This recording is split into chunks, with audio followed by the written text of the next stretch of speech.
In this video, I'm gonna teach you how to use PlayStation 4 controller on Elden Ring. It's a very easy process, so make sure to follow along. In this video, I'm gonna give you easy to follow instructions on how to set up a DualShock 4 controller to work with Elden Ring. Now, as you can see, I am going to be teaching you how to do this process if you own Elden Ring through Steam. However, even if you don't own it here, this should also work.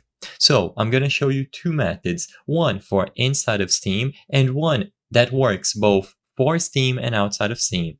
So for the first method, what you can try to do is connect your DualShock 4 controller to your PC. So make sure that the controller is being properly detected. Now right-click Elden Ring on your library, go over to Properties and then the controller category. In here, you will be able to enable or disable Steam Input. Steam Input is a feature built into the Steam launcher that automatically sets up any controllers that you connect to your PC. And all that you have to do here is enable it. By enabling Steam Input, you will have access to the controller configurator where you will be able to change all of the settings about your controller. You will notice that I am doing this process with an Xbox controller. I apologize, but regardless, this is still going to work. You will be able to browse through recommended layouts, templates, and community-made ones, and you can even customize every single button to your own liking. So you will be able to change buttons, D-pad, triggers, and joysticks, and you can assign them to a bunch of different commands. Like I mentioned, I believe this is going to be the best option by far because it is convenient and you don't have to download any additional tools, and all you need is to run the game through Steam.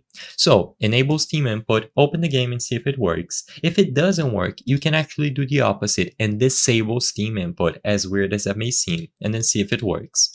Now, if you don't like this method or you don't own Elden Ring through Steam, there is one more alternative that I want to showcase for this video. All that you have to do is download this tool, DS4 Windows. So go over to ds4-windows.com, click Get Started, Download, and you will get instructions on how to set it up.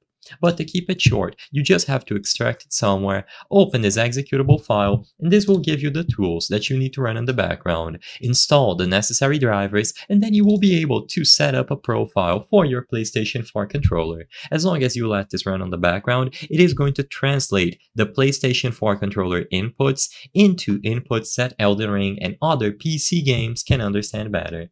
I hope I was able to help you on how to use PlayStation 4 controller on Elden Ring. If this video helped you, please be sure to leave a like and subscribe for more very easy tips. Thank you for watching.